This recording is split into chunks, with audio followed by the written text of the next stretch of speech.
ಪ್ರಿಯ ವೀಕ್ಷಕರೇ, ಮಲೆನಾಡ ತೊಟ್ಟಿಲು all in one Kannada channel ಮತ್ತು ಕಿಂಗ್ ಆಫ್ ಕನ್ನಡಿಗ ಚಾನಲ್ಗೆ ಆತ್ಮೀಯ ಸ್ವಾಗತ. ನಾನ್ ನಿಮ್ಮ ಪ್ರೀತಿಯ ಕರುನಾಡ ಕುವರ ಡಾಕ್ಟರ್ ಚೇತನ್ ಶ್ರೀಶಾಂತ್.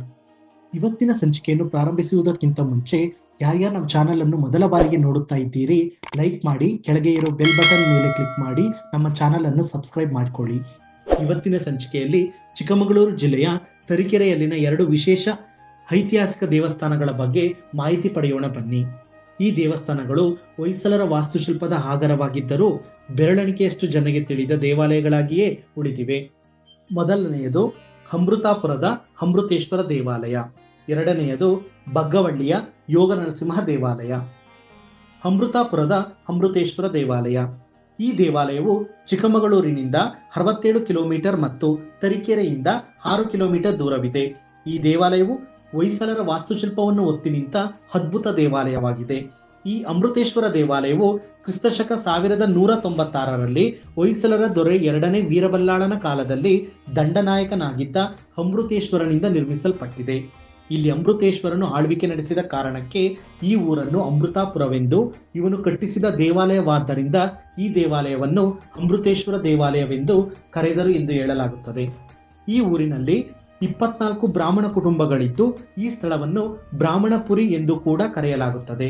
ಈ ದೇವಾಲಯವು ಭದ್ರಾ ಜಲಾಶಯದ ಸಮೀಪವಿದ್ದು ಕಪ್ಪು ಬಳಪದ ಕಲ್ಲಿನಿಂದ ನಿರ್ಮಿತವಾಗಿದೆ. ಈ ದೇವಸ್ಥಾನದಲ್ಲಿ ಬಿಲ್ವಾರ್ಚನೆ, ಕುಂಕುಮಾರ್ಚನೆ ಮತ್ತು ಅಕ್ಷರಾಭ್ಯಾಸದಂತಹ ಧಾರ್ಮಿಕ ಆಚರಣೆಗಳನ್ನು ಮಾಡಲಾಗುತ್ತದೆ. ಈ ದೇವಾಲಯವು ಏಕಕೂಟ ದೇವಾಲಯವಾಗಿದ್ದು ದೇವಾಲಯದ ಗೋಡೆಗಳ ಮೇಲೆ ರಾಮಾಯಣ, ಮಹಾಭಾರತ ಮತ್ತು ಭಾಗವತ ಪುರಾಣಗಳ ಕಥೆಗಳನ್ನು ಬಿಂಬಿಸುವ ಸುಂದರ ಶಿಲ್ಪಗಳಿವೆ. ಏಕಕೂಟ ಇವೆಂದರೆ ಒಂದು ಗರ್ಭಗುಡಿಯನ್ನು ಹೊಂದಿದ ಎಂದು ಅರ್ಥವಿದ್ದು, ಇಲ್ಲಿನ ಗರ್ಭಗುಡಿಯಲ್ಲಿರುವ ವಿಗ್ರಹವು ಸುಂದರವಾದ ಲಿಂಗ ರೂಪದಲ್ಲಿ ಕೂಡಿದೆ. ಮಂಟಪದ ಹೊರಭಾಗದಲ್ಲಿ ಸುಮಾರು 140 ಶಿಲ್ಪಗಳನ್ನು ಕೆತ್ತಲಾಗಿದ್ದು ಅದರಲ್ಲಿ 70 ರಾಮಾಯಣಕ್ಕೆ ಸಂಬಂಧಿಸಿದ ಶಿಲ್ಪಗಳಾಗಿವೆ. 25 ಶ್ರೀಕೃಷ್ಣನ ಜೀವನದ ಕುರಿತಾದ ಶಿಲ್ಪಗಳನ್ನು ಕಾಣಬಹುದಾಗಿದೆ ಮತ್ತು ಉಳಿದ 45 ಶಿಲ್ಪಗಳು ಮಹಾಭಾರತದ ಕಥೆಯನ್ನು ಒಳಗೊಂಡಿದೆ. ಈ ದೇವಾಲಯವು ತೆರೆದ ಮತ್ತು ಮುಚ್ಚಿದ ಮಂಟಪವನ್ನು ಹೊಂದಿದ್ದು ಪ್ರಸಿದ್ಧ ವಾಸ್ತುಶಿಲ್ಪಿಯಾದ ಮಲ್ಲತಮ್ಮ ಎಂಬ ಶಿಲ್ಪಿಯ ಕೈಚಳಕದಲ್ಲಿ ನಿರ್ಮಿಸಲ್ಪಟ್ಟಿದೆ. ಈ ದೇವಾಲಯದ ಆವರಣದಲ್ಲಿ ನಿಂತಿರುವ ಶಾಸನವು ಕನ್ನಡದ ಕವಿಚಕ್ರವರ್ತಿ ಜನ್ನನ ಹಳೆಗನ್ನಡ ಕಾವ್ಯವನ್ನು ಒಳಗೊಂಡಿದೆ. ತೆರೆದ ಮಂಟಪವು 29 ಕೊಲ್ಲಿಗಳನ್ನು ಮತ್ತು ಮುಚ್ಚಿದ ಮಂಟಪವು 9 ಕೊಲ್ಲಿಗಳನ್ನು ಹೊಂದಿದೆ. ಈ ದೇವಾಲಯದ ಮೇಲ್ಛಾವಣಿಯು ಶಿಖರದಂತಿದ್ದು ಅದ್ಭುತ ಕೆತ್ತನೆಗಳಿಂದ ಕೂಡಿದೆ. ಸುಖನಾಸಿಯ ಮೇಲೆ ಹೊಯ್ಸಳರ ಲಾಂಛನವನ್ನು ಕೆತ್ತಲಾಗಿದ್ದು ಇಲ್ಲಿ ಸಳನು ಹುಲಿಯನ್ನು ಕೊಲ್ಲುತ್ತಿರುವುದನ್ನು ಕಾಣಬಹುದಾಗಿದೆ. ನಂದಿ ಇಲ್ಲದ ಶಿವನ ದೇವಾಲಯವು ಅಪೂರ್ಣ ಎಂಬಂತೆ ಇಲ್ಲಿ ನಂದಿಯ ವಿಗ್ರಹವನ್ನು ಮತ್ತು ಶಿವನ ಎಲ್ಲಾ ಗಣಗಳ ಕೆತ್ತನೆಗಳನ್ನು ಕಾಣಬಹುದಾಗಿದೆ.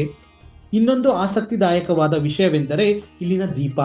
ಈ ದೀಪವು 200 ವರ್ಷಗಳಿಂದ ಉರಿಯುತ್ತಿದ್ದು ಪ್ರತಿದಿನ ದೀಪಕ್ಕೆ 1 ಲೀಟರ್ ಎಣ್ಣೆ ಬೇಕಾಗುತ್ತದೆ.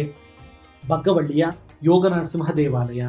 ಈ ದೇವಾಲಯವು ಚಿಕ್ಕಮಗಳೂರಿನಿಂದ 65 ಕಿಲೋಮೀಟರ್ ದೂರವಿದ್ದು ತರೀಕೆರೆಯಿಂದ 20 ಕಿಲೋಮೀಟರ್ ದೂರವಿದೆ. ಶಾಸನಗಳ ಪ್ರಕಾರ ಈ ಸ್ಥಳವನ್ನು ಹಿಂದೆ ಭಾರ್ಗವಾಪುರ ಎಂದು ಕರೆಯಲಾಗುತ್ತಿತ್ತು. ಈ ದೇವಾಲಯವು ಕಲ್ಲಿನ ಕೆತ್ತನೆ ಮತ್ತು ಹೊಯ್ಸಳರ ವಾಸ್ತುಶಿಲ್ಪದ ನಾವೀನ್ಯತೆಗೆ ಹೆಸರುವಾಸಿಯಾಗಿದೆ. ಈ ದೇವಾಲಯವನ್ನು ಕ್ರಿಸ್ತಶಕ 1239ರಲ್ಲಿ ಹೊಯ್ಸಳರ ದೊರೆ 3ನೇ ವೀರಬಲ್ಲಾಳನ ಕಾಲದಲ್ಲಿ ನಿರ್ಮಿಸಲಾಗಿದೆ.